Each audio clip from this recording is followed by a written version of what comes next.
Saludos desde Madrid, bienvenidos a Euronews Hoy. Este martes destacamos la segunda huida que tienen que hacer los palestinos. Después de abandonar el norte, ahora les toca a los del sur de la franja, en Han Yunis. En el norte siguen los ataques a hospitales según la ONU, e Israel dice haber completado el cerco al campo de refugiados de Jabalia, que según las fuerzas israelíes es uno de los bastiones de Hamás. Según el Comité para la Protección de Periodistas, más de 60 han muerto en la guerra entre Israel y Hamás. Respecto a la guerra de Ucrania, la Unión Europea y la Casa Blanca están teniendo trabas para ayudar a Ucrania. En el Kremlin aseguran que Europa tiene dificultades para financiarla.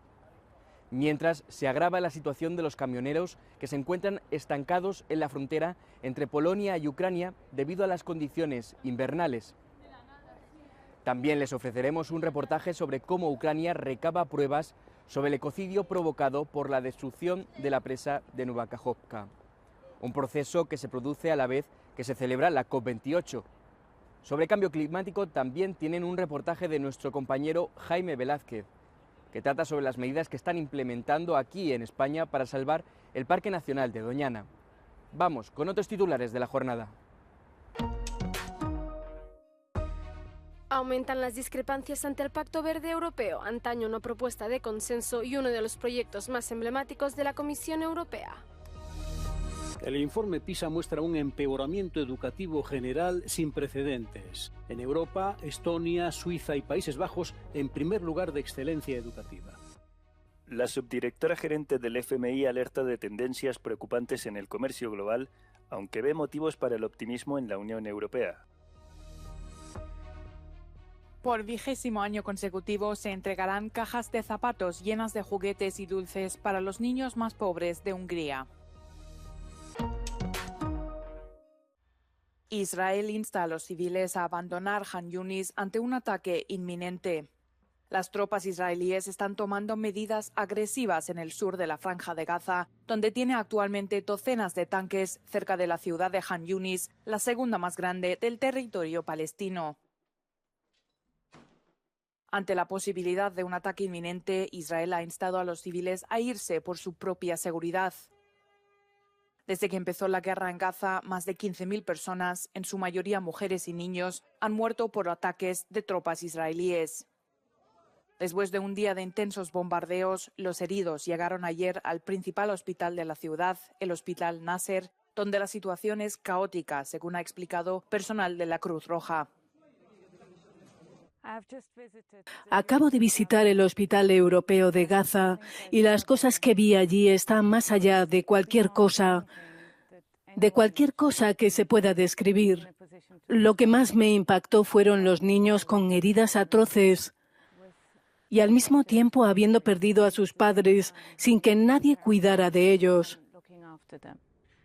Mientras tanto, los hermanos Maya e Itai Rekev, dos rehenes israelíes que fueron liberados durante la tregua entre Israel y Hamás, fueron recibidos por multitudes que los vitoreaban en su ciudad natal de Herzliya. Los hermanos fueron capturados mientras intentaban escapar de un festival de música. Las disputas presupuestarias en la UE ponen en peligro la concesión de 50.000 millones de euros a Ucrania en el marco de un programa de ayuda de 4 años que se decidirá en una cumbre los días 14 y 15 de diciembre. Entre tanto, en el Kremlin aseguran que Europa tiene dificultades para financiar la guerra de Ucrania. Esta es una cuestión para los propios europeos. Está claro que cada vez les resulta más difícil poner dinero en los barriles sin fondo ucranianos. En cuanto a nosotros, nuestra economía se ha adaptado a las condiciones de una operación militar especial y proporciona el régimen necesario para su continuación. La administración Biden envió el lunes al Congreso una advertencia urgente sobre la necesidad de aprobar decenas de miles de millones de dólares en ayuda militar y económica a Ucrania. Así, según indican fuentes de la Casa Blanca, el apoyo militar estadounidense a los ucranianos podría sufrir un fuerte recorte en las próximas semanas a falta de un acuerdo presupuestario con la oposición republicana. Continúa el bloqueo de varios puntos fronterizos entre Polonia y Ucrania. Empresas de transporte y camioneros polacos llevan semanas bloqueando la frontera con su país vecino, al que acusan de competencia desleal. Con la llegada del clima invernal, la situación de los camioneros se ha agravado. Que nos dejen ir a casa. Esta es nuestra amable petición. Esto no es normal. Algunas personas pasaron aquí hasta 3 semanas en la cabina. Mientras tanto, voluntarios llevan comida y otras cosas básicas para los camioneros ucranianos mientras esperan la apertura de la frontera. Hemos traído comida, incluso sopa caliente y algunas cosas básicas que los conductores que se quedan aquí simplemente necesitan. Una de las quejas de las empresas y los camioneros polacos es la eliminación de permisos a los conductores ucranianos para evitar perturbaciones en el transporte. La queja fundamental con los ucranianos se refiere a la exclusión de los conductores de un sistema de la UE que llamamos cola electrónica, que regula las salidas de Ucrania y las entradas en Polonia. Es tiempo perdido mientras esperamos la salida de Ucrania. Por lo general tenemos que pasar muchos días allí. En este momento son unos 12 o 14 días de espera y esperamos en los vehículos. Después de la invasión rusa de Ucrania, la UE modificó las restricciones sobre el número de camiones que transitan por Ucrania y la Unión Europea, algo que ha molestado a los camioneros polacos. Queremos la retirada del contrato entre la Unión Europea y Ucrania, que nos perjudica. Un contrato que desechó un sistema de permisos mutuos, que hasta ahora regulaba las relaciones entre Ucrania y la Unión Europea en el sector. La eliminación total del sistema de permisos, como lo hizo Bruselas, desestabilizó el mercado por completo. Y necesitamos volver a una situación normal, en la que ambas partes se beneficien y sepan cuál es su situación. Ya llevamos un mes de protestas en las fronteras con Ucrania y durante los últimos días a los polacos se han unido también camioneros de Eslovaquia. Ucrania está acumulando pruebas para llevar a la Corte Penal Internacional un caso de ecocidio histórico contra Rusia. Se trata de la destrucción del embalse de Kachovka, cerca de la ciudad de Zaporilla, en el sureste de Ucrania, que fue destruida en junio este año. La destrucción del embalse provocó un desastre ecológico con grandes inundaciones y el drenaje de una presa vital. Kiev culpa a Rusia y cree que la presa fue destruida de forma deliberada. Hoy en día, decenas de investigadores siguen excavando la tierra, toman fotografías, recogen tierra y plantan pequeñas banderas rojas en el suelo, en un intento de encontrar pruebas de que se haya cometido un delito. Todas las sustancias que estaban en la superficie fueron arrastradas río abajo por la corriente del agua, que las esparció por el suelo. En el futuro, todos estos contaminantes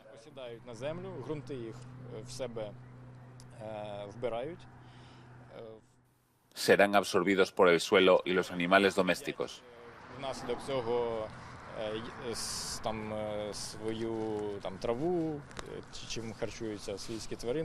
A unos 300 kilómetros del río, en las afueras de Zaporilla, el biólogo Vadim Maniuk camina sobre un terreno seco y crujiente, lleno de conchas de mejillones esparcidas por el antiguo lecho del embalse de Kachovka. Aquí solía haber 4 metros de agua. Miles de millones de organismos vivos murieron de repente, en unos pocos días, cuando el embalse se vació.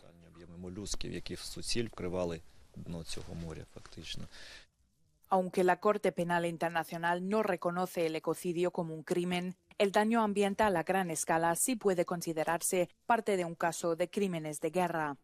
La destrucción de la presa es solo un ejemplo de cómo la guerra en Ucrania está teniendo un impacto en el medio ambiente.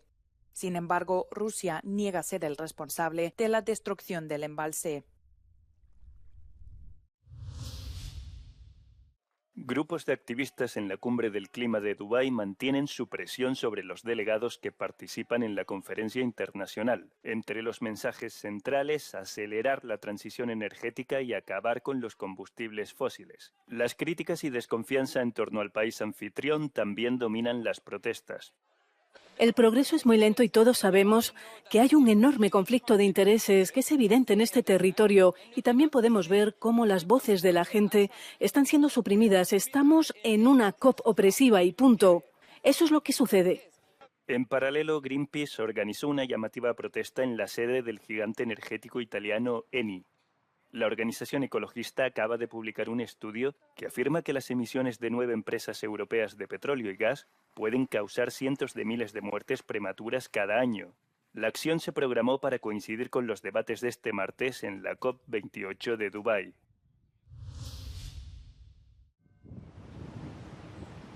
Las lluvias del otoño reverdecen los márgenes del Parque Nacional de Doñana en el Rocío, pero el agua que inunda la marisma es solo un espejismo. Apenas tiene agua el 2% de las marismas. El resto de las marismas, el 98%, está absolutamente seca, debido en parte a la falta de precipitación, y el acuífero ha sido expoliado de tal manera que ya no descarga agua sobre los arroyos. El último censo revela que solo la mitad de las aves que suelen recalar en estas marismas se han detenido este año en su migración invernal. Estamos sacando mucha más agua de la que realmente disponemos. La reducción de precipitaciones y la sobreexplotación del acuífero para el cultivo de frutos rojos, en muchos casos a través de pozos ilegales como este, llevaron al Parque Nacional al borde del colapso y a la UNESCO a plantearse retirar a Doñana su reconocimiento como Patrimonio de la Humanidad. Ahora las administraciones españolas han presentado un plan de 1.400 millones de euros para salvar el humedal. El nuevo plan prevé la sustitución de algunos de estos invernaderos por cultivos de secano o devolver los terrenos a su situación original. Los agricultores del entorno de Doñana percibirán hasta 100.000 euros por hectárea por abandonar los cultivos, pero cuestionan el alcance real de la medida y aseguran que solo la reducción del volumen de extracción del acuífero hará que el agua vuelva a fluir a Doñana.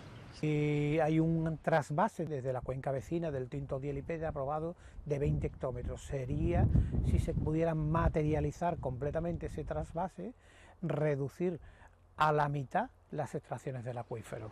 El cambio climático puede suponer la puntilla final para el Parque Nacional. La única forma de adaptarnos es eliminar el uso ilegal del agua y recuperar esa dinámica de los ríos y arroyos que vertían antiguamente a Doñana. El futuro de Doñana también se decide estos días en la cumbre contra el cambio climático en Dubái. Solo la reducción de gases de efecto invernadero podrán devolver a este humedal a su antiguo esplendor. En el Rocío, Jaime Velázquez, Euronews. Lo que antes era un punto de unión política, el Pacto Verde Europeo, es ahora fuente de oposición en el seno de la Unión Europea. El proyecto más emblemático de la Comisión Europea sufre cada vez más ataques, como el cuestionamiento de la Ley de Restauración de la Naturaleza, la prórroga de 10 años del herbicida glifosato, el rechazo del reglamento sobre pesticidas y el aplazamiento de la legislación sobre productos químicos. Para los verdes, la atmósfera internacional desbarata el objetivo de neutralidad de carbono para 2050. La gente dice que hay demasiadas crisis y que no le atañen. Hay demasiadas crisis, tenemos guerra, inflación, y dicen, tengo miedo de perder mi trabajo, no sé quién me cuidará cuando sea viejo, porque nuestras sociedades están envejeciendo. Todos esos problemas juntos, con los ataques populistas, el uso de las redes sociales, la difusión de fake news, hacen una mezcla tóxica de rechazo al Pacto Verde. La Unión Europea ha adoptado rápidamente diversos textos legislativos en favor de las energías renovables, la eficiencia energética, el impuesto sobre el carbono en frontera y el fin de los motores de combustión. Hasta ahora se han adoptado 12 de los 13 textos legislativos para cumplir con el objetivo de reducir las emisiones de CO2 en un 55% para 2030. Pero el trabajo no ha terminado y el terreno político parece ahora favorable a un enfoque más de derechas. A veces nos hemos excedido, o la mayoría del Parlamento se ha excedido. No damos a la gente la posibilidad de elegir, sino que tomamos decisiones muy prescriptivas a nivel europeo, lo que nunca es buena idea.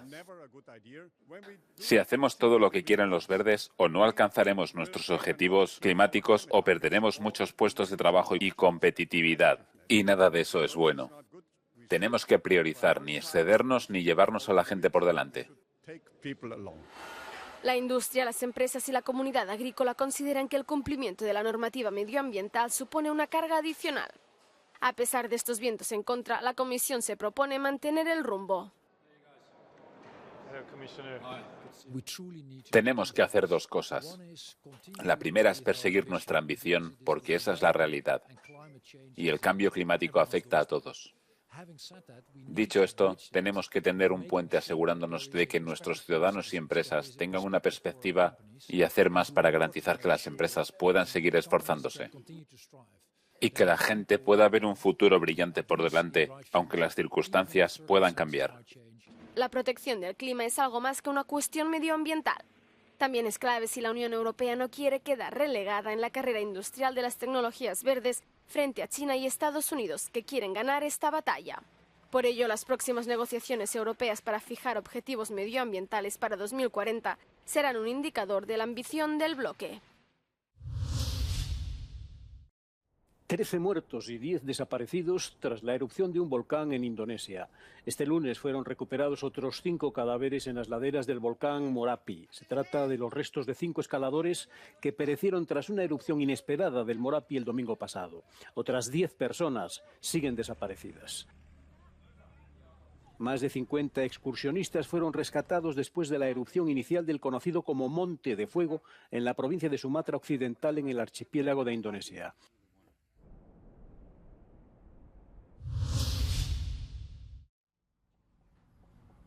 Disminución del nivel educativo sin precedentes tras la epidemia de COVID.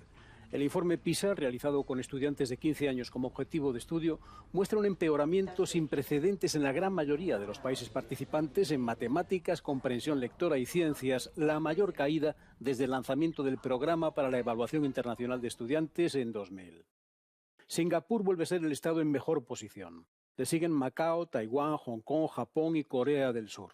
La primera explicación obvia es la del coronavirus con los confinamientos que interrumpieron las clases y trastocaron el año escolar para decenas de millones de estudiantes.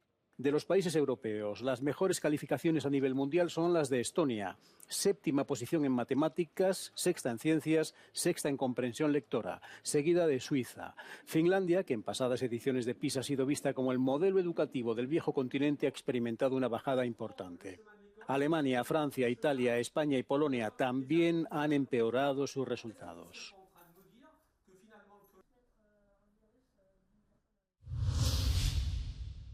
La primera subdirectora gerente del Fondo Monetario Internacional, Gita Gopinath, estuvo en Berlín la semana pasada para recibir el premio Bernhard Harms. La economista habló de tendencias preocupantes en el comercio global desde el comienzo de la guerra en Ucrania. Si los países, digamos, se dividen en 2 bloques y literalmente no hay comercio entre esos 2 bloques, hemos modelado cuál sería el efecto. Y es que eso reduciría el Producto Interior Bruto Mundial, los ingresos mundiales, la producción mundial, en torno al 7%. Es una cifra muy elevada, es como perder las economías de Japón y Alemania. Pero algunos bloques comerciales presentan más riesgos y vulnerabilidades que otros. Si pienso en la Unión Europea, es bastante vulnerable a esos riesgos de fragmentación porque está muy abierta en términos de comercio. De hecho, es más abierta incluso que China y que Estados Unidos. ¿Y qué podría hacer la Unión Europea para reforzarse ante estas tendencias? El beneficio de tener un mercado único más profundo es que traería consigo más capital para que la Unión Europea invierta en transiciones muy importantes que la Unión Europea está atravesando, incluyendo la transición verde e incluyendo la digitalización. Así que si tienes la unión de los mercados de capitales, si tienes la unión bancaria, eso liberará el capital que se necesita para poder tener un mayor aumento de la productividad, para llevar a la práctica esta transición verde. Y eso es bueno para todos.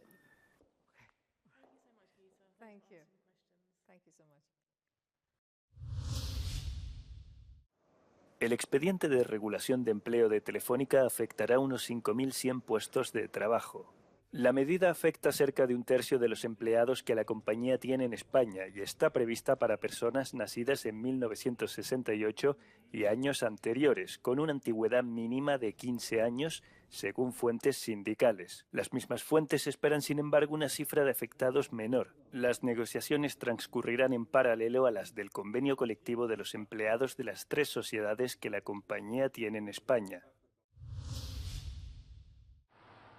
Spotify ha anunciado un recorte de plantilla de alrededor del 17%, es decir, unas 1.500 personas, con el objetivo de reducir costes y tratar de ser rentable a largo plazo. Se trata de la tercera ronda de recortes de empleo, ya que el grupo sueco ya había anunciado la supresión de 600 puestos de trabajo en enero y de 200 en junio en su división de podcasts.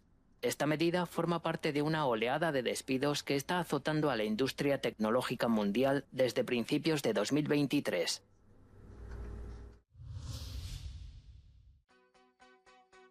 Han tenido que pasar 10 años para que los fanáticos de Grand Theft Auto tengan una nueva dosis.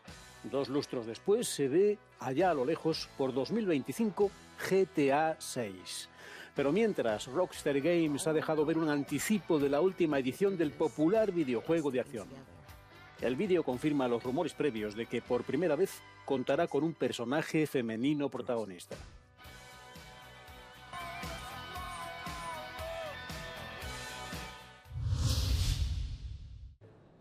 Son auténticas joyas del motor. Hace 10 años que los aficionados a los coches pueden admirar en una excepcional galería junto al aeropuerto de Bucarest los modelos de una colección que incluye cientos de vehículos fabricados desde 1899. Pertenecen a la antigua estrella del tenis y próspero empresario John Chiriac. Al aniversario asistieron numerosas personalidades del mundo del deporte. Todos los coches de esta colección, los que están aquí, son 100% funcionales. O al menos así es como debería ser. Cada 40 días, más o menos, dan 3 o 4 vueltas a la manzana. Al menos 1 kilómetro o 1,5 kilómetros. De lo contrario, se convertirían en polvo.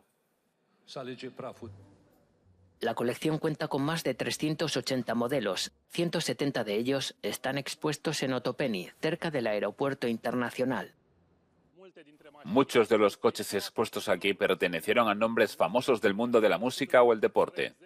Por ejemplo, este Rolls-Royce Phantom 5, fabricado en 1960, lo compró Sir Elton John en 1990. El artista encargó la pintura rosa y blanca y el interior a juego.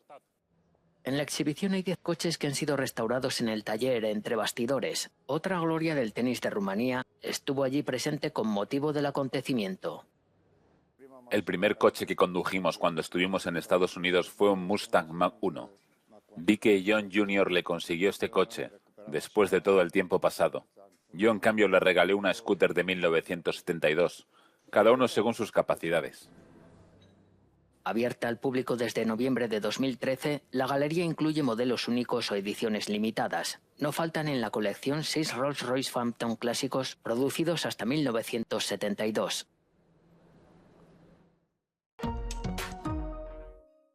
Hasta aquí el informativo de este martes. Les dejamos con el no comen del día, en el que verán cómo Papá Noel ha llegado a Jerusalén. Una imagen que contrasta y que se produce a menos de 100 kilómetros de la desolación que se vive en Gaza. Gracias por seguirnos y por todos los me gusta que nos dan. Buenos días, buenas tardes, buenas noches.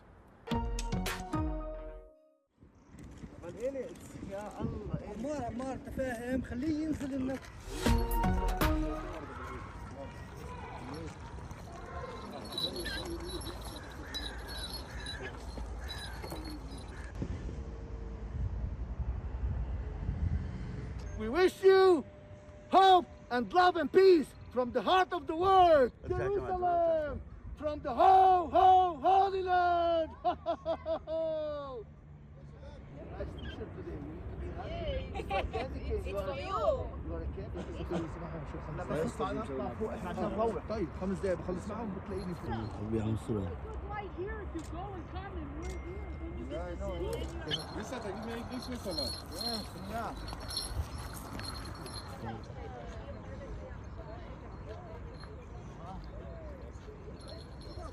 Ho, ho, ho, ho!